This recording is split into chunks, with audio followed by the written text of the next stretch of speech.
Hey guys, my name is Dr. Shubham Mure and welcome back to NCRT Biology podcast series।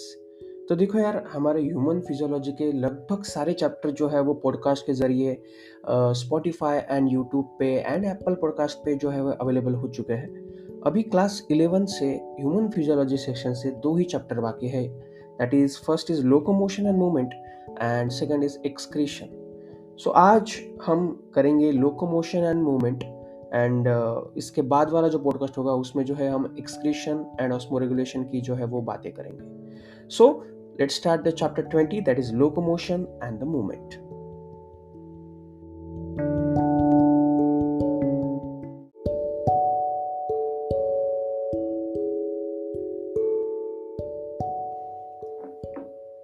तो chapter शुरू करने से पहले अगर आपने मेरे यूट्यूब चैनल को सब्सक्राइब नहीं किया होगा दैट इज़ बायो कट्टा, तो बायोलॉजी के ज्ञान के लिए and competitive exams like NEET MST CET class 11 class 12, तो इन सब के लिए मेरे बायो कट्टा को आप सब्सक्राइब कर सकते हो यूट्यूब पे।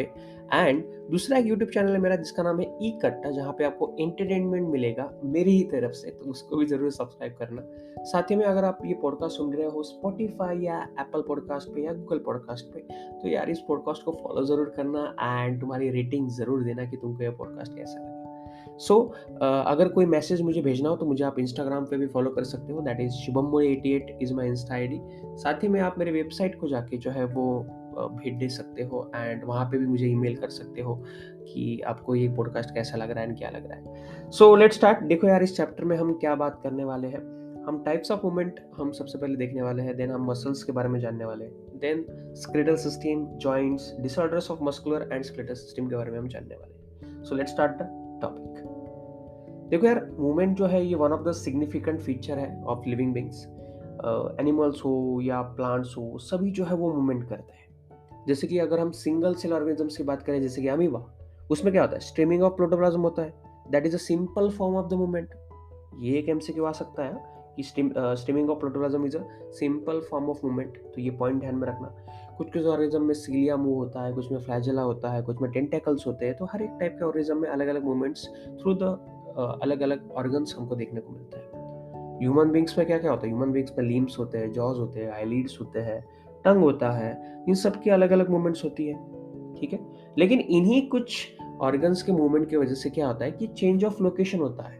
ठीक है, एक जगह से दूसरी जगह हम हिल जाते हैं, और ये जो मूवमेंट्स है जिससे चेंज इन लोकेशन हो रहा है या चेंज इन अ प्लेस हो रहा है, इसको हम लोकोमोशन कहेंगे। ठीक है, so the voluntary movements that result in a change of place or a location, that is known as locomotion. So walking, running, climbing, flying, swimming, ये क्या है, ये सारे लोकोमोटरी मूवमेंट्स है। ठीक है, सो सिंपल सी चीज है, locomotive structures need not to be different from those affecting the other types of movements. मतलब सिंपल सी चीज है कि भैया एक ऑर्गन सिर्फ मूवमेंट करता है और उससे वजह से लोकोमोशन नहीं हो रहा, ऐसी चीज नहीं होगी। जैसे कि हम बात करें पैरामोशियम में, पैरामोशियम में क्या होता है कि भैया उसका जो सीलिया होता है वो मूवमेंट ऑफ फूड में हेल्प करता है थ्रू द साइटोफैरिंग्स। साथ ही में वही सीलिया जो है वो लोकोमोशन में भी हेल्प करता है। तो एक ऑर्गन मूवमेंट भी कर सकता है सिंपल, और वो लोकोमोशन भी कर सकता है, depend upon the organism, depend upon the organ या depend upon the situation. Now हम जो है लिम्स यूज करते हैं हमारी पोजीशन चेंज करने के लिए, जैसे कि हाथ ऊपर किया, हाथ नीचे किया, बैठ गए तो पैर फोल्ड कर दिए, खड़े हो गए तो पैर जो है वो सीधे हो गए, तो ये चेंज इन पोस्चर्स हो गए। ठीक है, तो कभी कभी हम फिर चलने लगते हैं तो वो उससे मूवमेंट भी हो जाती है एंड उससे लोकोमोशन भी हो जाता है। ठीक है, सो जरूरी नहीं है कि लोकोमोशन और मूवमेंट जो है वो अलग अलग हो। ठीक है, कभी कभी मूवमेंट की वजह से लोकोमोशन जो है वो हो जाता है। ठीक है, so every movement is not locomotion but every locomotion is a movement। तो ये पॉइंट हमेशा ध्यान में रखना, इट्स वेरी इंपॉर्टेंट कि भैया हर एक मूवमेंट जो है वो जरूरी नहीं है कि वो लोकोमोशन हो, मतलब हर एक मूवमेंट के कारण चेंज इन अ प्लेस हो ऐसा जरूरी नहीं है। लेकिन अगर चेंज इन अ प्लेस हो रहा है, लोकोमोशन हो रहा है, तो गारंटेड वहां पे मूवमेंट हो रही है। ठीक है, सो नाउ आगे बढ़ते हैं। Now, methods of locomotion performed by the animals vary with the different their habitats, demand of situation. जैसे कि मैंने ऑलरेडी तुमको बोला कि भैया लोकोमोशन और मूवमेंट जो है वो सिचुएशन हैबिटेट के हिसाब से जो है वो चेंज होते रहता है। लोकोमोशन किसके लिए करते हैं हम? जनरली हम सर्च ऑफ फूड के लिए करते हैं, शेल्टर के लिए करते हैं, मेट के लिए, मेट फाइंड आउट करने के लिए, यानी कि रिप्रोडक्टिव पार्टनर फाइंड आउट करने के लिए, सुटेबल ब्रीडिंग ग्राउंड्स, ठीक है, then favourable climatic conditions to escape from the enemies और प्रेडेटर्स। तो बहुत सारी चीज़ों के लिए जो है लोकोमोशन किया जाता है। सो इसी के बारे में जो है हम इस चैप्टर में काफ़ी डिटेल में पढ़ने वाले हैं कि लोकोमोशन कैसा होता है, टाइप्स ऑफ मूवमेंट्स कैसे होती है, कौन कौन से ऑर्गन्स लोकोमोशन में हेल्प करते हैं या मूवमेंट में हेल्प करते हैं, उनके स्ट्रक्चर्स के बारे में जानेंगे, एंड इनमें कुछ प्रॉब्लम हो जाता है तो कौन कौन से डिसऑर्डर्स हो जाते हैं, इनके बारे में हम इस चैप्टर में डिटेल में जानने वाले हैं। Now, types of movement.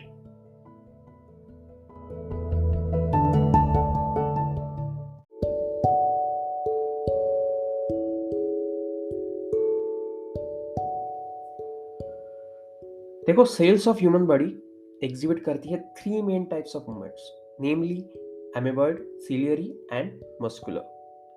देखो, हमारे बॉडी में कुछ स्पेशलाइज सेल्स होती है जैसे कि मैक्रोफेजेस एंड ल्यूकोसाइट्स। इसमें क्या होता है? इसमें जो है वो एमेबॉइड मूवमेंट्स होती है, ठीक है, and it is affected by the pseudopodia that is form by the streaming of protoplasm. तो जैसे अमीबा में होता है ना स्ट्रीमिंग ऑफ प्रोटोप्लाज्मा, जैसे हमने देखा कि वो सिंपल फॉर्म ऑफ मूवमेंट है, वैसे ही मैक्रोफेजेस एंड ल्यूकोसाइट्स में होता है, जो कि हमारी ब्लड सेल्स है, एंड उसके जरिए जो है वो मूव करती है in our body. So amoeboid movements in our body किसमें होती है? Macrophages and leucocytes, MCQ point.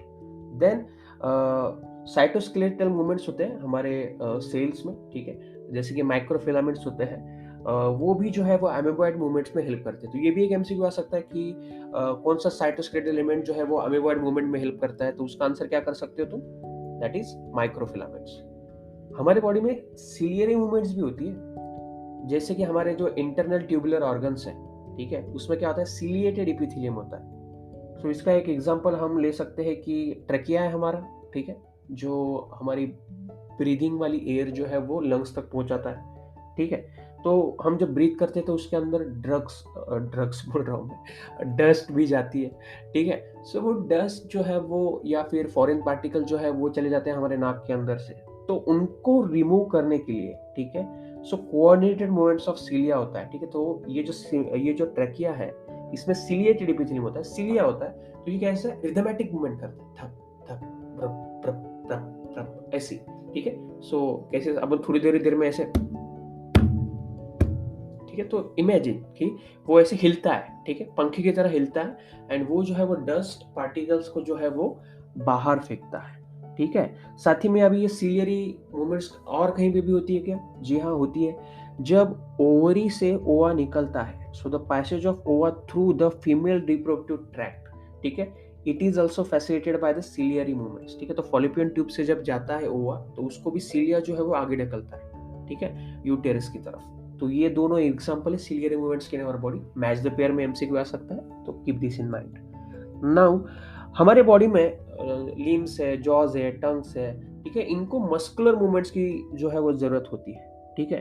तो हमारी मसल जो है उसमें क्या होती है? कॉन्ट्रैक्टाइल प्रॉपर्टी होती है, और उसी कॉन्ट्रैक्टाइल प्रॉपर्टी का यूज करके जो है हमारे बॉडी क्या करती है? उसको लोकोमोशंस में जो है वो मसल्स का इस्तेमाल करती है, ठीक है। सो या अगर हम मल्टीसेलुलर कोई भी ऑर्गेनिजम्स की बात करें तो उसमें भी मस्कुलर मूवमेंट जो है वो होता है, एंड उसी मस्कुलर मूवमेंट्स के चलते जो है वो लोकोमोशन जो है वो कर सकते हैं। अभी लोकोमोशन के लिए परफेक्ट कोऑर्डिनेटेड एक्टिविटी चाहिए, ठीक है, मतलब मस्कुलर मूवमेंट सही से होना चाहिए, हमारी स्केलेटल सिस्टम उसके हिसाब से चलनी चाहिए, साथ ही में न्यूरल सिस्टम ने सिग्नल्स भी देने चाहिए कि कहाँ जाना है, कैसे मूव करना है। तो मस्कुलर, स्केलेटल, न्यूरल, इन तीनों का कोऑर्डिनेटेड एक्टिविटी होता है ड्यूरिंग द एनी लोकोमोशन। सो इस चैप्टर में हम मोस्टली पढ़ने वाले हैं मसल्स, उनके स्ट्रक्चर्स के बारे में, mechanism of their contraction and important aspects of the skeletal system.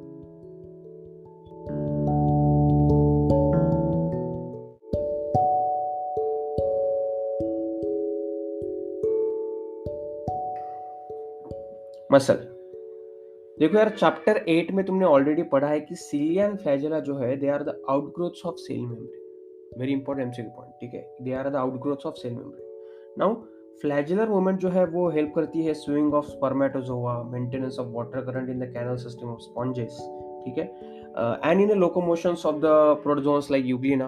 तो ये भी एक मैच द पेयर वाला एमसीक्यू हो सकता है कि फ्लैजेला के मूवमेंट किस में हेल्प करती है, तो स्पर्मेटोजोआ के मूवमेंट में, वाटर करंट मेंटेन करने में कैनल सिस्टम ऑफ स्पॉन्जेस में, and then locomotion of protozoans like euglena में। नाउ मसल यहाँ पे देखा जाए तो it's a specialised tissue that is of mesodermal in origin, ठीक है, तो muscle is a mesodermal in origin, ये ध्यान में रखना, ठीक है।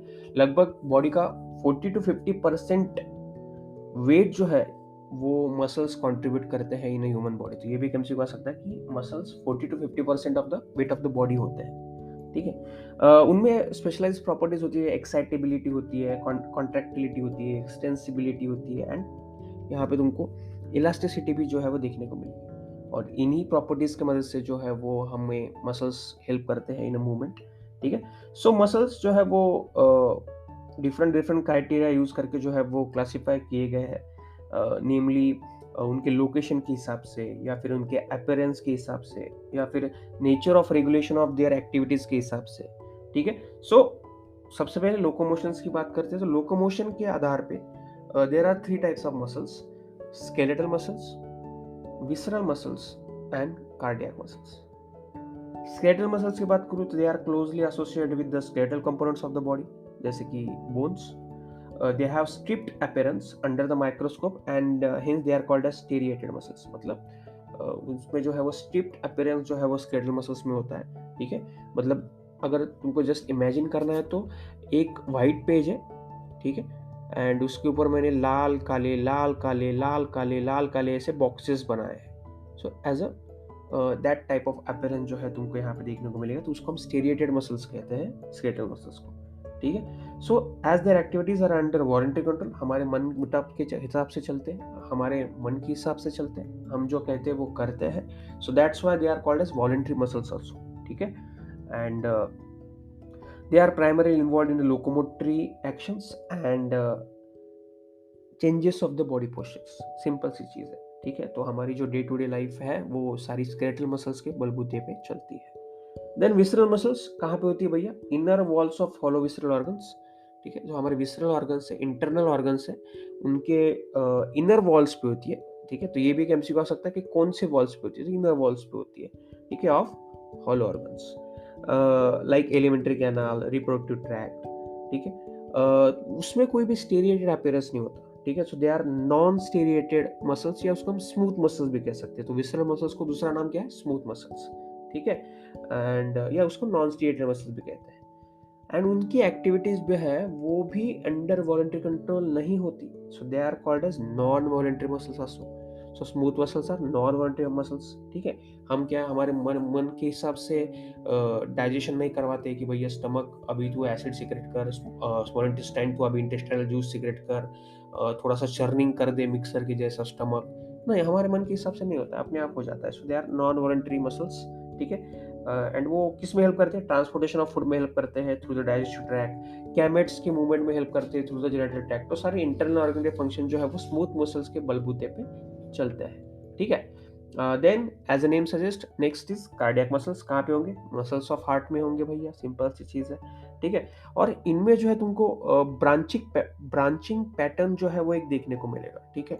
सो ब्रांचिंग पैटर्न के ये मसल्स होते हैं and they are also striated as like striated muscles. तो इनको हम स्टेरिएटेड अपीयरेंस भी जो है वो इनमें पाया जाता है। जो हमने स्केलेटल मसल्स में देखा था वही हमको कार्डियक मसल्स में भी देखने को मिलता है। But unlike skeletal muscles, they are involuntary in function, ठीक है। so they are involuntary and striated। तो ये भी एक एमसीक्यू आ सकता है कि भैया ऐसा कौन सा मसल है जो स्टेरिएटेड है एंड इनवॉलंटरी है? So that is cardiac muscles, ठीक है। क्योंकि वो हमारे अंडर कंट्रोल नहीं होते। हमारा दिल हमारे कहने पे किसी पे आता नहीं है, हमारे मन मुटाव चलता नहीं है, हमारे मन मुटाव दिल का धड़कना बंद होता नहीं है। तो फिर लोग जो है बोलते कि मरते ही नहीं कभी लोग, कि उनकी दिल की धड़कनें कभी बंद होती ही नहीं। वो बोलते नहीं, चलता रहे चलता रहे चलता रहे, जिंदा रहना है जिंदा रहना है, ठीक है।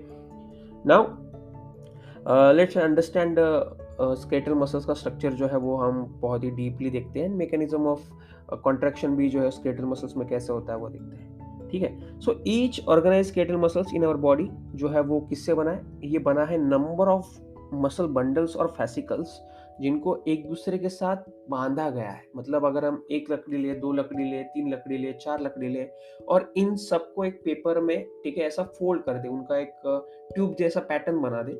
सो वैसे ही मसल्स में क्या होते हैं, बहुत सारे मसल्स के बंडल्स होते हैं या फैसिया होते हैं, उनको कनेक्टिव टिश्यू के अंदर जो है वो, ठीक है, डाला जाता है। क्या उनके अराउंड जो है वो क्या होते हैं, कनेक्टिव टिश्यू का लेयर होता है बहुत सारे बंडल्स बंडल्स के अराउंड, ठीक है। और उस लेयर को, उस कनेक्टिव टिश्यू के लेयर को हम कहते हैं फैसिया। तो फैसिया है, फैसिया के अंदर क्या है, बहुत सारे मसल बंडल्स या फैसिकल्स है, ठीक है। So now each muscle bundle contains number of muscle fibres. तो हर एक मसल बंडल में क्या होते हैं, बहुत सारे मसल फाइबर्स होते हैं भैया, ठीक है। एंड हर एक मसल फाइबर जो है it is lined by the plasma membrane, जिसको हम क्या कहते हैं, सार्कोलेमा। तो ये भी एक एमसीक्यू आ सकता है कि मसल फाइबर को जो प्लाज्मा मेम्ब्रेन होते हैं उसको क्या कहते हैं, सार्कोलेमा कहते हैं, ठीक है। और इसके अंदर जो मटेरियल होता है उसको हम सार्कोप्लाज्म कहते हैं, ठीक है। Then muscle fibre is a syncytium, ठीक है। सिंसिटियम मतलब क्या, इसमें बहुत सारे न्यूक्लिया होते हैं। तो मसल फाइबर क्या होता है, उसमें सार्कोप्लाज्म होता है, सार्कोप्लाज्म के अंदर बहुत सारे न्यूक्लिया होते हैं, तो दैट्स वाई से हम इसे सिंसिटियम कहते हैं, ठीक है।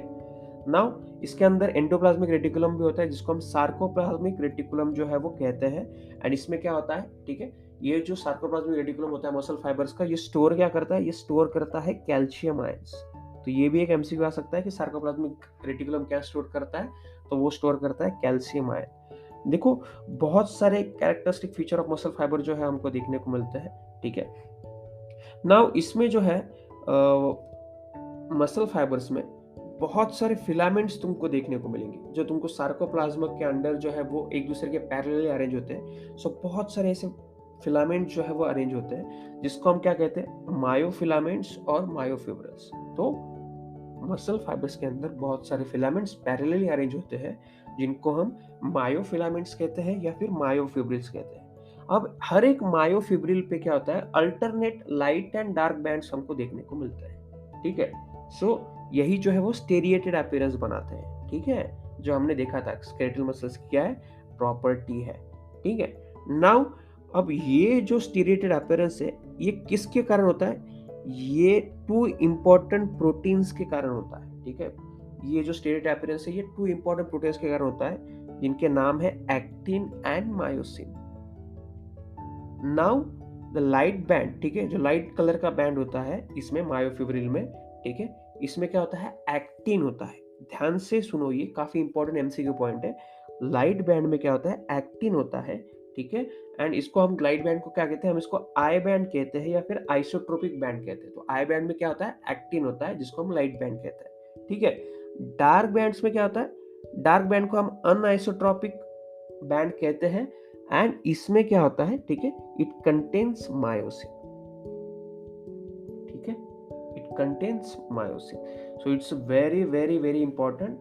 लाइट में होता है एक्टिन, डार्क में होता है मायोसिन, ठीक है। नाउ बोथ द प्रोटीन्स यहाँ पे जो है वो रॉड लाइक स्ट्रक्चर बनाते हैं, ठीक है, जो पैरेलली ईच अदर जो है वो प्लेस होते हैं।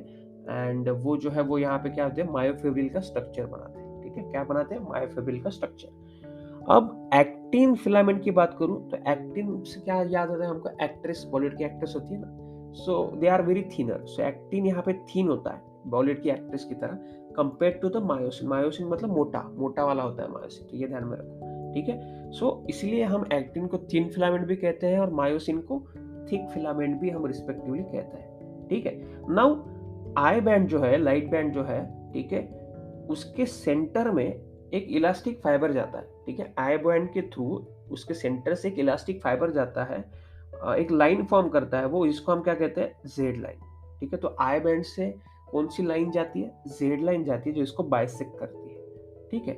नाउ ये जो थिन फिलामेंट्स है, मतलब एक्टिन फिलामेंट जो है वो किससे अटैच होते हैं, वो जेड लाइन से अटैच होते हैं, ओके।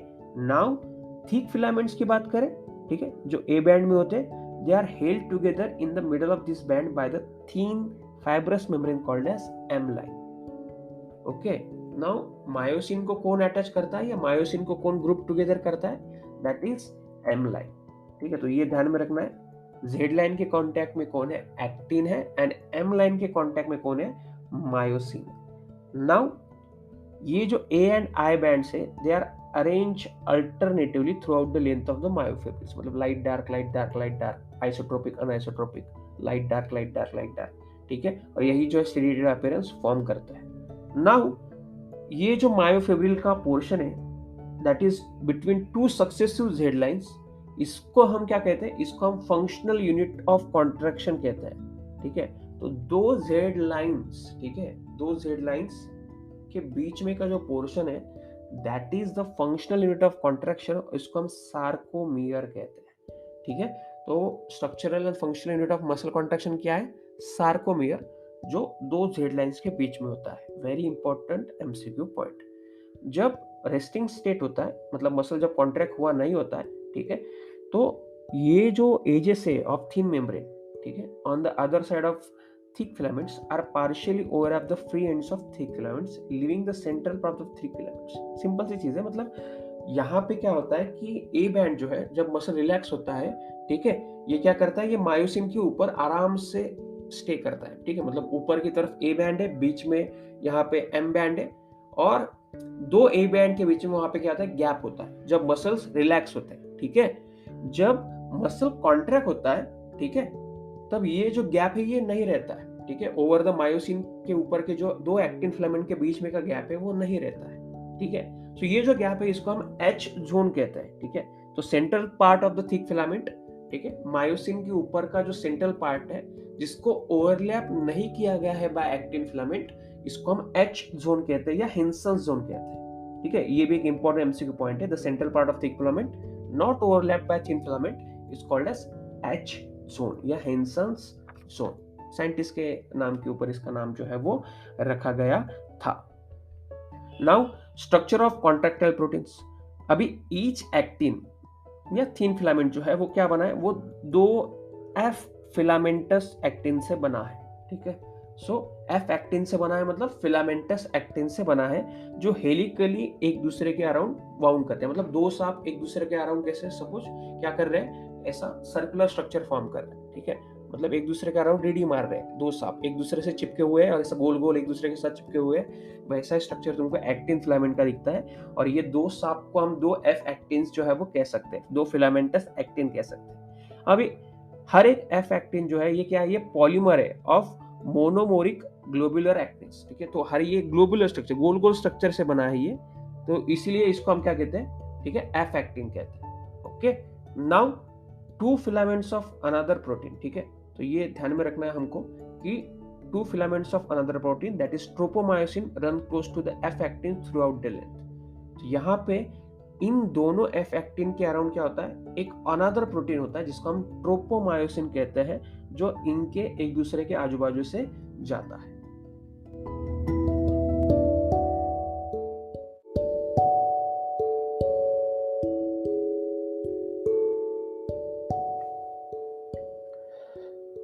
जब मसल्स रेस्टिंग स्टेट में होते हैं, ये जो सब यूनिट है ऑफ ट्रोपोनिन ये क्या करता है, ये एक्टिन फिलामेंट के एक्टिव साइड को बाइंड करके रखता है या उसको मास्क करके रखता है। तो उसके वजह से myosin during resting state bind नहीं कर पाता है एक्टिन से। ये काफ़ी एक इंपॉर्टेंट एमसीक्यू पॉइंट है। इन द रेस्टिंग स्टेट अ सब unit of troponin mask the active binding sites for the myosin on the actin filaments, ठीक है। तो ये एक्टिन फिलामेंट के एक्टिव साइड को बाइंड करके रखता है, कौन, ट्रोपोनिन। नाउ चलिए मायोसिन के बारे में बात करते हैं। मायोसिन क्या है, थिक फिलामेंट है, it is a polymerise protein, ठीक है। ये भी एक पॉलीमराइज प्रोटीन है, मतलब बहुत सारे सब यूनिट से बना है, और इसके सब यूनिट्स को हम कहते हैं मेरोमायोसिन्स। जी हाँ, तो बहुत सारे मेरोमायोसिन्स साथ में आते हैं और एक मायोसिन फिलामेंट या एक थिक फिलामेंट जो है वो फॉर्म करते हैं। तो क्या होता है ये मेरोमायोसिन्स में, इसमें दो इंपॉर्टेंट पार्ट्स होते हैं। एक ग्लोबुलर हेड होता है with short arm and tail, ठीक है। तो ये जो ग्लोबुलर हेड है विद शॉर्ट आर्म, इसको हम हेवी मेरोमायोसिन या एचएमएम कहते हैं, एंड टेल जो है इसको हम लाइट मेरोमायोसिन कहते हैं। द एचएमएम कंपोनेंट, मतलब उसमें क्या आता है, हेड एंड शॉर्ट आर्म, ये क्या करता है, ये रेगुलर इंटरवल्स में ऐसे बाहर की तरफ प्रोजेक्ट करता है, एक पर्टिकुलर एंगल से ये बाहर की तरफ ऐसा प्रोजेक्ट करता है, और इसीलिए इसको हम क्या कहते हैं, क्रॉस आर्म कहते हैं। हेड विथ शॉर्ट आर्म, इसको हम क्या कहेंगे, इसको हम कहेंगे क्रॉस आर्म, ठीक है। तो ये ध्यान में रखना, it's very important. Now globular head जो है, इसमें 2 साइड्स है जहाँ पे ये इसकी बाइंडिंग साइड्स है, ठीक है? तो द ग्लोबुलर हेड जो है इसके ऊपर की तरफ जो है वो एक्टिन बाइंडिंग साइड है, ठीक है? मतलब ये ऊपर की तरफ से, हेड की तरफ से जो है वो एक्टिन को बाइंड करता है, तो वहाँ पे एक्टिन बाइंडिंग साइड है। एंड इसका जो फेस है, ठीक है? आपने देखा होगा सांप जैसा इसका स्ट्रक्चर होता है, तो सर के ऊपर इसकी एक्टिन बाइंडिंग साइड है, हेड के ऊपर। एंड इसका जो फेस आएगा, सांप का जो फेस आता है सामने की तरफ, वहाँ पे एटीपी बाइंडिंग साइट है। तो ये भी एक डायग्रामेटिक क्वेश्चन हो सकता है, तो ये ध्यान में रखना। Now let's talk about the mechanism of muscle contraction. So mechanism of muscle contraction जो है, ये बेस्ट एक्सप्लेन हम कर सकते हैं with the help of sliding filament theory, ठीक है? जो क्या कहती है हमको, वो कहती है कि कॉन्ट्रैक्शन ऑफ मसल्स होता है, ठीक है, by sliding thin filament over the thick filament. मतलब एक्टिन फिलामेंट मायोसिन फिलामेंट के ऊपर स्लाइड करता है, और उसी की वजह से क्या होता है, कॉन्ट्रैक्शन ऑफ मसल्स होता है। तो कैसे होता है ये ओवरऑल प्रोसेस? सिंपल सी चीज है। मसल कॉन्ट्रैक्शन जो है वो इनिशिएट होता है बाय द सिग्नल्स, ठीक है, जो हमारी सेंट्रल नर्वस सिस्टम जो है वो सेंड करती है वाया मोटार न्यूरॉन, ठीक है? सो ये जो मोटार न्यूरॉन है along with the muscle fibres, इसको हम मोटार यूनिट कंसीडर करते हैं। तो ये भी एक एमसीक्यू हो सकता है, motor neuron along with the muscle fibres is constitute motor unit. Now the junction between motor neuron and the sarcolemma of muscle fibers is called as neuromuscular junction और motor end plate। तो जो junction है, ठीक है, between the motor neuron and sarcolemma of the muscle fibres, इसको हम क्या कहते हैं, इसको हम न्यूरोमस्कुलर जंक्शन या मोटर एंड प्लेट जो है वो कहते हैं, ठीक है? तो ये जो सारे सिग्नल्स आते हैं, ठीक है, मोटर न्यूरॉन्स की तरफ से, ठीक है, तो ये न्यूरोमस्कुलर जंक्शन की तरफ आते हैं, और फिर वहां पे इस जंक्शन में क्या रिलीज होता है, यहाँ पे न्यूरोट्रांसमीटर रिलीज होता है जिसको हम एसिटाइल कोलिन कहते हैं। और इस एसिटाइल कोलिन की वजह से क्या होता है, एक्शन पोटेंशियल जनरेट होता है इनटू द सार्कोलेमा, ठीक है? तो सार्कोलेमा में क्या होता है, यहाँ पे एक्शन पोटेंशियल जनरेट होता है, एंड ये थ्रू आउट द मसल्स, ठीक है, through out the muscle fibre जो है ये यहाँ पे रिलीज होता है, ठीक है?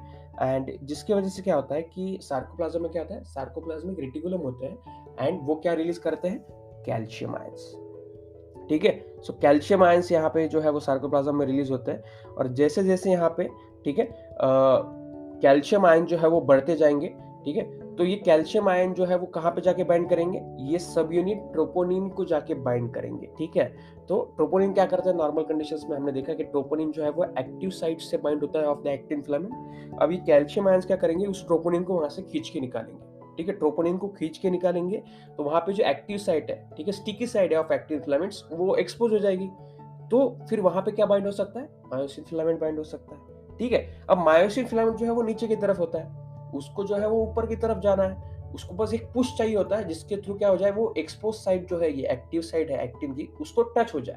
अब ये पुश इसको किसके मिलता है, इसको मिलता है बाय द एटीपी हाइड्रोलिसिस।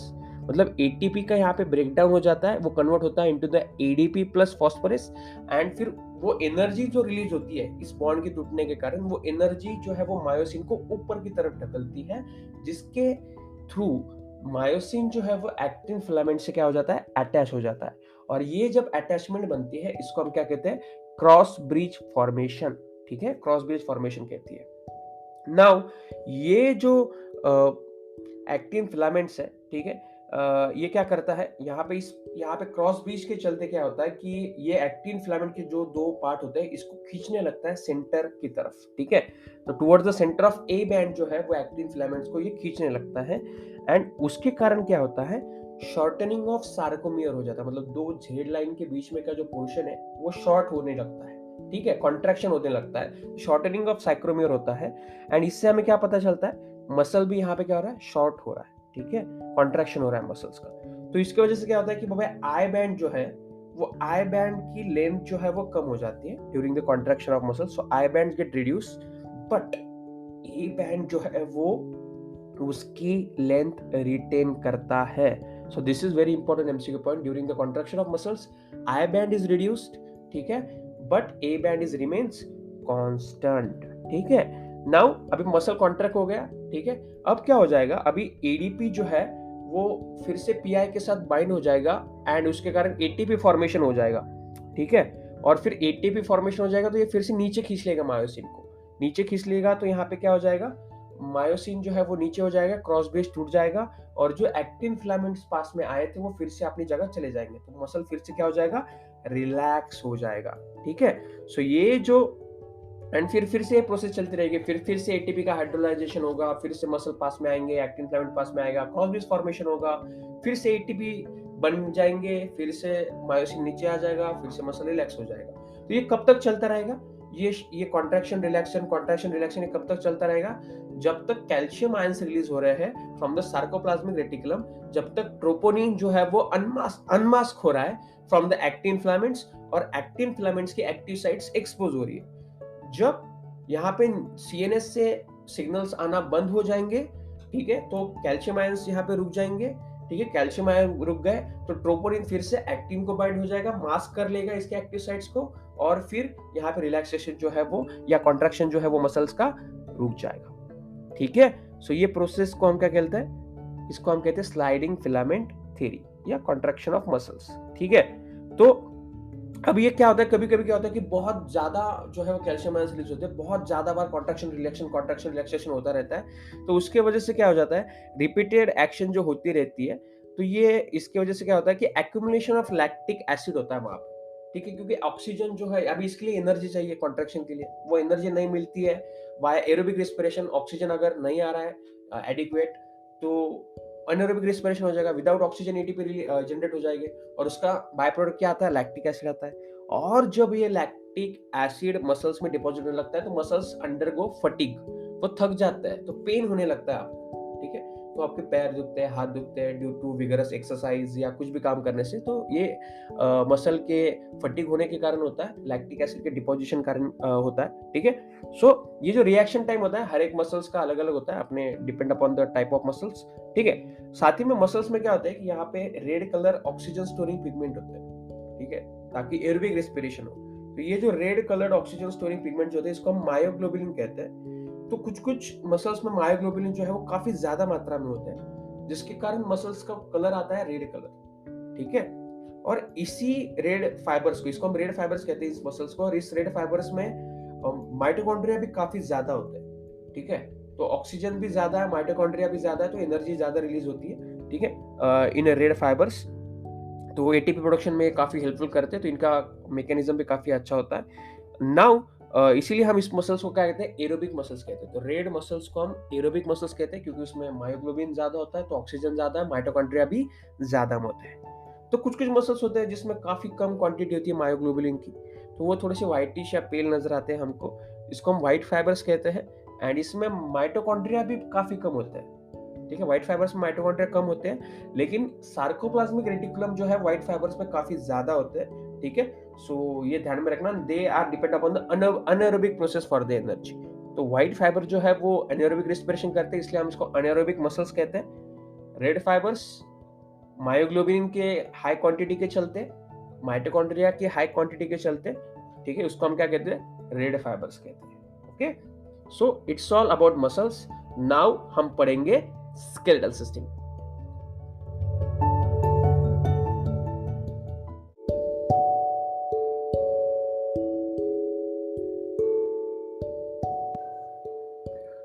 चलिए अब बात करते हैं स्केलेटल सिस्टम के बारे में। स्केलेटल सिस्टम किससे बना है, स्केलेटल सिस्टम बना है भैया framework of bones and few cartilages. अब हम जो डे टू डे लाइफ में मूवमेंट्स करते हैं वो सारी स्केलेटल सिस्टम की वजह से है। मतलब तुम इमेजिन करो ना कि अगर तुमको जॉ बोन्स नहीं है और तुम उसके बिना फूड कैसे खाओगे, च्यू करोगे, और तुमको अगर बोन्स ही नहीं है तुम वॉक कैसे करोगे यार, मतलब हम जो है वो जेली जैसा बन जाएंगे ना। अगर बोन्स ही नहीं है हमारी बॉडी तो जेली जैसे एक मांस का गोला बन जाएंगे हम, सिंपल सी चीज है। So bone and cartilage are the specialised connective tissue in our body. It's a very important MCQ point, bones and cartilages are the specialised connective tissues. Bones में क्या होता है, हार्ड मैट्रिक्स होता है, क्योंकि इसमें क्या होते हैं, कैल्शियम के साल्ट्स होते हैं। ठीक है, अगर हम कार्टिलेज की बात करें तो इसमें स्लाइटली प्लायबल मैट्रिक्स होता है, क्योंकि कॉन्ड्रेटिन साल्ट्स कार्टिलेज में होते हैं। तो कॉन्ड्रेटिन साल्ट्स कार्टिलेज, कैल्शियम साल्ट्स इन बोन्स, तो ये ध्यान में रखना एमसीक्यू पॉइंट। ह्यूमन बींग्स की बात करें तो लगभग 206 हड्डियां होती हैं हमारी, 206 बोन्स होती है एंड कुछ कार्टिलेजेस होते हैं। अब ये जो ग्रुप्स है बोन्स का, ये दो हिस्सों में बढ़ चुका है। Axial skeleton and appendicular skeleton. Axial skeleton में क्या आता है? एक्सियल स्केलेटन में 80 बोन्स आते हैं, 80,000 की सूज नहीं, 80 बोन्स आते हैं सिर्फ एक्सियल स्केलेटन में, ध्यान में रखना है। एंड इसमें क्या क्या आ जाएगा? देखो, एक्सियल स्केलेटन में जो central portion of the body होता है वो मोस्टली आता है, स्कल आएगा, वर्टिबल कॉलम आएगा, स्टर्नम आएगा, एंड उसके अराउंड जो रिब्स है वो सारी जो है तुमको एक्सियल स्केलेटन में देखने को मिलेगी। नाउ स्कल में दो, सबसे पहले स्कल की बात करें तो स्कल में दो सेट्स ऑफ बोन्स होते हैं। एक होते हैं क्रैनियल जो तुम्हारे सर के ऊपर होता है, एंड एक फेशियल जो तुम्हारा फेस फॉर्म करता है। सो टोटल स्कल में तुमको 22 बोन्स मिलेंगे, एक्सियल में 80, उसमें से 22 जो है वो तुमको स्कल्स में मिलेंगे। अब उसमें उस 22 को भी हम अगर विभाजित कर दें तो क्रैनियल बोन्स कितने हैं? 8 है सिर्फ। ओके, जो हार्ड प्रोटेक्टिव कवरिंग फॉर्म करते हैं, क्रैनियम ऑफ द ब्रेन जो है फॉर्म करते हैं, वो सिर्फ 8 है। एंड 22 में से 8 चले गए, कितने बचे? 14। 14 क्या है? 14 क्या है? फेशियल मसल्स है। ठीक है, मसल्स बात करो, सॉरी, फेशियल्स बोन्स है। तो ये ध्यान में रखना, facial bones are 14 in number, cranial bones are 8 in number. ठीक है, एंड ये they both form a skull bones that is 22 in number and axial skeleton is 80 in number. Okay, now अब इसके नीचे, मतलब फेस के नीचे एक यू शेप्ड सिंगल बोन होता है जिसको हम हायोइड कहते हैं, जो base of the buccal cavity की तरफ होता है, एंड ये भी स्कल में ही आ जाता है, तो ये ध्यान में रखना। ठीक है, so it's very important MCQ point. Single U-shaped bone called as hyoid is present at the base of the buccal cavity and it is also included in the skull. Then हमको ईयर्स होते हैं भैया, middle ear में हमको पता है कि वहाँ पे 3 टाइनी सेट्स ऑफ बोन्स होते हैं, दैट इज मिस, मैलियस, इंकस एंड स्टेपीज। ठीक है, इसको हम ईयर ऑसिकल्स कहते हैं। तो हर एक कान में 3 ईयर ऑसिकल्स, हमको 2 कान है, 2 ईयर्स है, तो दोनों के मिलकर कितने ईयर ऑसिकल्स हुए? 6 ईयर ऑसिकल्स जो है हमारे बॉडी में प्रेजेंट है। ओके, तो ये ध्यान में रखना, it's very important. Now skull जो है वो आर्टिकुलेट करता है with the superior region of the vertebral column, vertebral column के ऊपर होता है, हमको मालूम है। एंड ये किसके थ्रू जॉइंट होता है? वर्टिबल कॉलम से। ठीक है, ये 2 ऑसिबिटल कॉन्डाइल के जरिए जो है वो वर्टिबल कॉलम से जॉइंट होता है स्कल हमारा, इसलिए हम इसको डायकॉन्डाइलिक स्कल कहते हैं। डायकॉन्डाइलिक स्कल मतलब 2 ऐसे रोटेटरी क्या कहते हैं उसको, रोल्स होते हैं या पोल्स होते हैं, 2 गोल पोल्स होते हैं जिसके ऊपर हमारा स्कल जो है वो सिचुएटेड होता है, ऐसा फिट किया होता है, तो दैट्स व्हाई हम मूवमेंट कर पाते हैं स्कल्स की। So that's why our head is dicondylic. ठीक है, नाउ वर्टिबल कॉलम की बात करें, सो ये 26 serially arrange units called as vertebrae से बना है, जो डॉर्सल प्लेस, डॉर्सल मतलब पीछे की तरफ है, 26 वर्टिब्री से ये बना है। ठीक है, तो ये ध्यान में रखना। नाउ ये बेस ऑफ द स्कल से जो है वो हमारी ट्रंक की तरफ जो है पूरा एक्सटेंड होता है। हर एक वर्टिब्रा में अगर हम देखेंगे तो हर एक वर्टिब्रा में हमको एक सेंट्रल हॉलो पोर्शन मिलेगा। हर एक वर्टिब्रा में एक सेंट्रल हॉलो पोर्शन होता है जिसको न्यूरल कैनल कहते हैं, जिसके बीच में से क्या जाता है? Spinal cord. तो न्यूरल कैनल से बीच में से स्पाइनल कॉर्ड जाता है। नाउ जो पहली वर्टिब्रा होती है इसको हम एटलस कहते हैं। ठीक है, एंड दूसरी जो होती है वो एक्सिस होती है। अब ये जो एटलस है ये आर्टिकुलेट होती है विथ योर कॉन्डाइल्स। ठीक है, ऑसिपिटल कॉन्डाइल्स जिसको हम कहते हैं, उसके साथ ये आर्टिकुलेट होती है। नाउ वर्टिबल कॉलम, अगेन बहुत सारी वर्टिब्रास यहाँ पे डिफरेंट टाइप की तुमको देखने को मिलेगी। सर्वाइकल होती है 7, ठीक है, थोरेसिक होती है 12, यानी कि सर्वाइकल 7, थोरेसिक 12, लंबा 5, सैक्रल, ठीक है, इसमें 4 होते हैं लेकिन वो फ्यूज एक ही बोन स्ट्रक्चर करते हैं, तो इसको हम 1 ही पकड़ते हैं। तो सैक्रल 4 है लेकिन 1 है, सिर्फ सिंगल बोन है, वो फ्यूज है। एंड कोकेजियल यहाँ पे भी 4 तुमको देखने को मिलते हैं लेकिन वो भी फ्यूज होते हैं, तो उसको हम 1 ही पकड़ते हैं। तो कोकेजियल भी 1 फ्यूज्ड। ठीक है, तो टोटल 26 यहाँ पे जो है बोन्स होता है वर्टिबल कॉलम में, एंड वर्टिब्री कितनी होती है? 33 वर्टिब्रीज होती है। तो ये ध्यान में रखना, it's very important MCQ. Okay, now the number of 7 vertebrae जो होता है, ठीक है, सर्वाइकल 7 वर्टिब्री जो होती है, ये हर एक मैमल में सेम होते हैं। हर मैमल में, all mammals have a 7 cervical vertebra. This is very important MCQ point. मतलब आप जिराफ ले लोगे, एलिफेंट ले लोगे, एलिफेंट या जिराफ की आपने देखा नेक कितनी लंबी होती है, सर्वाइकल वर्टिब्रा उसी रीजन में होती है, लेकिन उसमें भी सिर्फ 7 ही सर्वाइकल वर्टिब्रा आपको देखने को मिलेगी। ठीक है, वर्टिबल कॉलम क्या करता है? ये प्रोटेक्ट करता है स्पाइनल कॉर्ड को, हेड को भी सपोर्ट करता है, एंड पॉइंट ऑफ अटैचमेंट की तरह भी ये काम करता है। ठीक है, नाउ थोड़ा वेंट्रली आते हैं, सामने की तरफ आते हैं। वेंट्रली क्या होता है? स्टर्नम होता है। ठीक है, फ्लैट बोन है भैया। Ventral middle line of the thorax में आपको देखने को मिलेगा एकदम सेंट्रल में, दैट इज स्टर्नम। ठीक है, इसके अराउंड क्या होती है 12 पेयर्स ऑफ रिब्स, मतलब कितनी रिब्स हुई 24 रिब्स है, पेयर्स में कितनी हुई 12 रिब्स। ठीक है, हर रिब जो है वो थिन फ्लैट बोन है। ठीक है, डॉर्सली मतलब पीछे की तरफ, डॉर्सली मतलब पीछे की तरफ ये कनेक्ट करती है to the vertebral column and ventrally it connect to the sternum, you know that. ठीक है, तो इसको दो आर्टिकुलेशन सरफेस होते हैं, dorsal end and ventral end. So that's why हम हर एक रिब्स को क्या कहते हैं, बायसेफेलिक। तो रिब्स को बायसेफेलिक क्यों कहा जाता है, क्योंकि इसके दो पॉइंट ऑफ अटैचमेंट है, ventrally to the sternum, dorsally to the vertebral column. Okay, now अब बात करें कि यहाँ पे जो 12 पेयर्स ऑफ रिब्स है उसमें तीन विभाजन या तीन ग्रुप आपको देखने को मिलेंगे। फर्स्ट 7 जो होती है वो ट्रू रिब्स होती है। ठीक है, क्योंकि उसको दोनों तरफ पॉइंट ऑफ अटैचमेंट है, पीछे की तरफ वर्टिबल कॉलम, आगे की तरफ स्टर्नम, अलग अलग पॉइंट ऑफ अटैचमेंट है, उसको हम ट्रू रिब्स कहते हैं। नाउ 8, 9 एंड 10 ये जो तीन पेयर्स है रिब्स की, इसको हम फॉल्स रिब्स कहते हैं। व्हाई? क्योंकि इसको पीछे की तरफ तो वर्टिबल कॉलम से अटैच होती है, लेकिन सामने की तरफ ये स्टर्नम से डायरेक्टली अटैच नहीं होती है, ये 7th वर्टिब्रा से, 7th रिब से अटैच होती है। सो ये काफी इंपॉर्टेंट पॉइंट है, इसको ध्यान में रखना है कि 8, 9, 10 pairs of ribs are the false ribs because they are attached to the 7th ribs। ठीक है, 7th ribs से जॉइंट होती है और 7th फिर स्टर्नम से अटैच होती है। And 1 to 7 are the true ribs, क्योंकि इसको अलग अलग पॉइंट ऑफ अटैचमेंट है, पीछे की तरफ वर्टिबल कॉलम, सामने की तरफ स्टर्नम। नाउ अब बची दो pairs, that is 11th and 12th pair. अब ये 11th एंड 12th पेयर को हम फ्लोटिंग रिब्स कहते हैं। ठीक है, why it is called as floating ribs, क्योंकि डॉर्सली मतलब पीछे की तरफ ये वर्टिबल कॉलम से तो अटैच है, लेकिन वेंट्रली इसको कोई भी पॉइंट ऑफ अटैचमेंट नहीं है। ठीक है, वेंट्रली कोई भी पॉइंट ऑफ अटैचमेंट ना होने के कारण जो 11th एंड 12th पेयर है उसको हम रिब्स कहते हैं। तो ये ध्यान में रखना, सो काफी इंपॉर्टेंट है। तो ये सारी रिब्स मिलकर जो है वो हमारी क्या करती है, थोरेसिक कैविटी बनाती है। Now the bones of the limbs, ठीक है, हमारे हाथों पैरों के जो बोन्स है वो क्या करते हैं, वो अपेंडिकुलर स्केलेटन बनाते हैं। हर एक हाथ या पैर, तो हर एक लिम्ब में लगभग 30 बोन्स होते हैं, 30 बोन्स होते हैं हर एक लिम्ब में, तो ये ध्यान में रखना। ठीक है, so the bones of hand ले लो, एक ही बोन ले लो या एक ही लिम्ब ले लो, हाथ के ले लो या पैर के ले लो, सब में 30 ही बोन्स आपको देखने को मिलेंगे। तो हाथ के पार्ट्स अगर हम बात करें तो the bones of hands are divided into 3 parts mostly. ठीक है, एक तो सबसे लंबा वाला होता है जो हमारे शोल्डर से अटैच होता है, इसको हम ह्यूमरस कहते हैं। उसके बाद रेडियस एंड अल्ना, ये दो पेयर होती है जो हमारे फोरहैंड की तरफ जाती है। फिर उसके बाद ठीक है रिस्ट बोन्स होते हैं। रिस्ट बोन्स कितने होते हैं, 18 नंबर होते हैं। सो हमारे पास है एक ह्यूमरस, एक रेडियस, एक अल्ना। ठीक है, देन कार्पेल्स कहते हैं हम जिसको रिस्ट बोन्स कहते हैं, तो वो कितने होते हैं कार्पेल्स, 18 नंबर हर एक हैंड में। देन उसके बाद पाम बोन्स जिसको हम मेटाकार्पल्स कहते हैं, that is 5 in number. And then phalanges, जो फिंगर के बोन होते हैं उसको हम फैलेंजेस कहते हैं या डिजिट्स कहते हैं, that is 14 in number. So carpals, wrist bones are 8।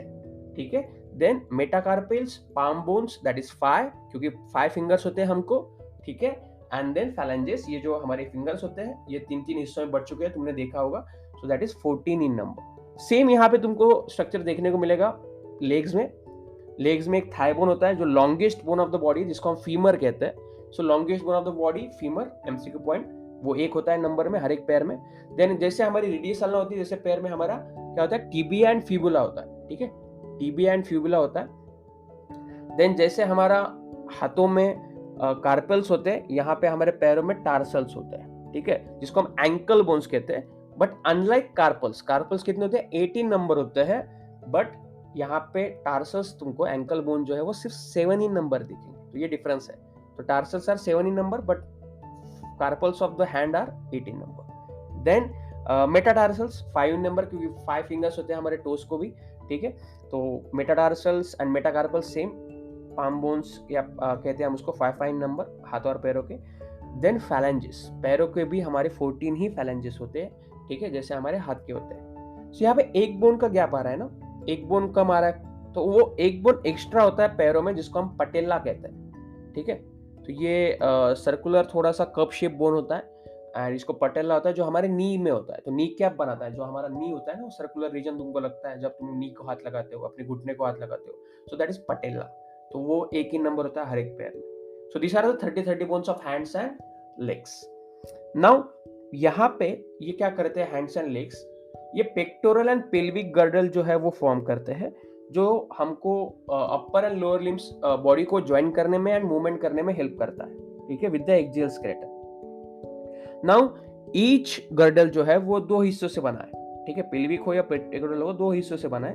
And now अगर हम पेक्टोरल गर्डल की बात करें, मतलब हमारा शोल्डर जॉइंट की बात करें, ठीक है, तो इसमें क्या होता है, इसमें पेक्टोरल गर्डल में क्लैविकल होता है एंड स्कैपुला होता है, ठीक है, क्लैविकल एंड स्कैपुला जो हमारे ह्यूमरस से अटैच होता है। नाउ अब स्कैपुला की बात करें तो ये क्या है, ट्रायंगुलर फ्लैट बोन है, जो पीठ की तरफ ट्रायंगुलर मसल्स बनते हैं ना यहाँ पे तुम्हारे शोल्डर की तरफ से, वो ट्रायंगुलर कलर का बटरफ्लाई शेप भी कह सकते हैं उसको, तो वो स्कैपुला होता है, ठीक है, dorsal part of the thorax में होता है, ठीक है, और इसकी लेंथ कितनी होती है, to the second to the seventh ribs, ठीक है, तो rib number 2 to rib number 7 इतना लंबा जो होता है वो स्कैपुला होता है। ये एमसीक्यू पॉइंट है। देन ये मैंने जैसे कि बोला तुमको, डॉर्सली होता है, पीछे की तरफ होता है, फ्लैट होता है, ट्रायंगुलर बॉडी होती है बटरफ्लाई शेप की। इसके ऊपर क्या होता है, इसको जो है इसके ऊपर एक एलिवेटेड रिज होती है, एलिवेटेड एक्सटेंडेड पार्ट होता है, ठीक है, जो स्पाइन की तरफ होता है, ठीक है, एंड इसको उस प्रोसेस को, ठीक है, जो एलिवेटेड रिज होती है उसको हम एक्रोमियन कहते हैं। तो ये ध्यान में रखना, इट्स वेरी इंपॉर्टेंट।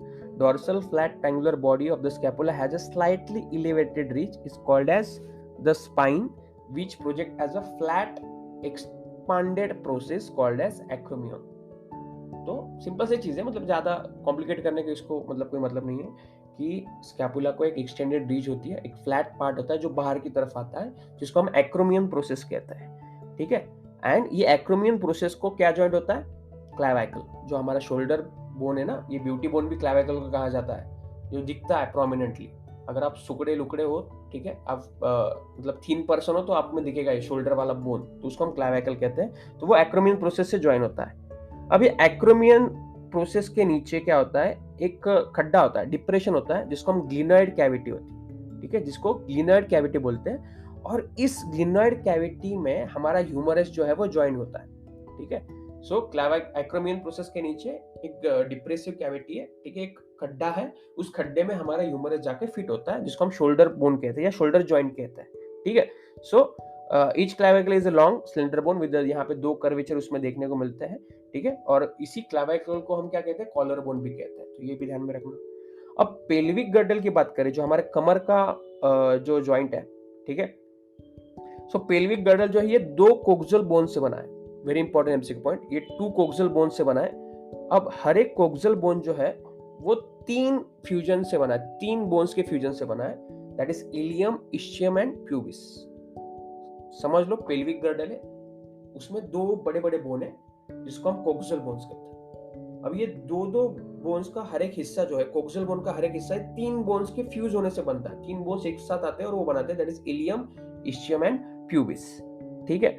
नाउ जैसे कि हमने देखा था कि शोल्डर में क्या होता है, एक्रोमियन प्रोसेस के नीचे ग्लिनॉइड कैविटी होती है, वहां पे ह्यूमरस अटैच होता है। सिमिलरली यहाँ पे इलियम, इस्चियम एंड प्यूबिस, यहाँ पे जो फ्यूजन होता है, ठीक है, यहाँ पे भी एक कैविटी बनती है जिसको हम एसिटाबुलम कहते हैं, ठीक है, जहां पे क्या होता है, थाई बोन मतलब फीमर अटैच होता है, तो एसिटाबुलम में थाई बोन अटैच होता है, तो ये भी ध्यान में रखना, ठीक है। सो ये काफी इंपॉर्टेंट पॉइंट है, ठीक है। सो ये जो 2 हाफ कोक्सुअल बोन्स के ज्वाइंट हुए हैं, ठीक है, तो ये प्यूबिक सिम्फाइसिस बनाते हैं जिसमें फाइब्रस कार्टिलेज होता है, तो इमूवेबल जॉइंट जो है वो कोक्सुअल बोन से बनता है, तो ये ध्यान में रखना।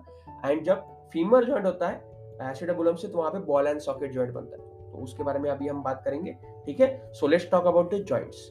No, joints are the essentials, क्योंकि हमारी बॉडी की जो मूवमेंट्स होती है, अगर जॉइंट नहीं होती तो हम हिलडुल ही नहीं पाते, ठीक है। सो हर एक लोकोमोटरी मूवमेंट के लिए जो है, कोई भी ऐसा एक्सेप्शन नहीं, जॉइंट्स हमको चाहिए ही चाहिए, ठीक है। सो जॉइंट्स क्या होते हैं कि are the points of contacts of bones, 2 bones अलग अलग एक दूसरे से ज्वाइंट होते हैं और वो क्या करते हैं, ज्वाइंट बनाते हैं। अब ये डायरेक्टली एक दूसरे से अटैच नहीं होते, 2 बोन्स जब अटैच हो रहे हैं, इनके बीच में कार्टिलेज होता है, ठीक है, ताकि इनमें फ्रिक्शन ना हो।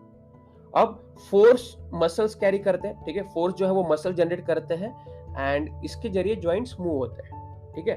तो जॉइंट जो है वो कैसे फल्क्रम की तरह एक्ट करते हैं, joint act as a fulcrum, ठीक है। Force is provided by the muscles, तो वो लीवर पुली मैकेनिज्म होता है ना, वो यहाँ पे तुमको देखने को मिलता है। नाउ ये जो मूवमेंट्स होती है जॉइंट्स की, ये अलग अलग जगह पे अलग अलग होती है, depend upon the different factors, ठीक है, डिपेंड अपॉन जगह कौन सी है, टाइप ऑफ जॉइंट कौन सा है, उसके हिसाब से।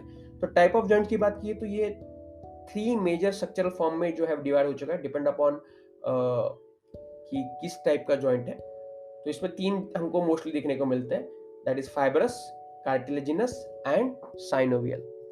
सो फाइब्रस जॉइंट क्या होता है, वो कोई भी मूवमेंट अलाउ ही नहीं करते, मतलब अगर फाइब्रस जॉइंट प्रेजेंट है तो उसमें कोई भी मूवमेंट नहीं होगा, ठीक है। तो ये कहाँ पे देखने को मिलता है, फ्लैट स्कल बोन जो होते हैं हमारे, ठीक है, हमारी जो सूचर्स होती है स्कल की, ठीक है, जो हमारे different parts of the skulls को ज्वाइन करती है, फ्रंटल बोन को पैराइटल से, पैराइटल को ऑसिपिटल से, तो ये सूचर्स जो होती है, तो दे आर द फाइब्रस, ठीक है। फाइब्रस जॉइंट फॉर्म करती है, डेंस फाइब्रस कनेक्टिव टिश्यू से वो बना होता है सूचर्स, ठीक है, टू फॉर्म अ क्रैनियम।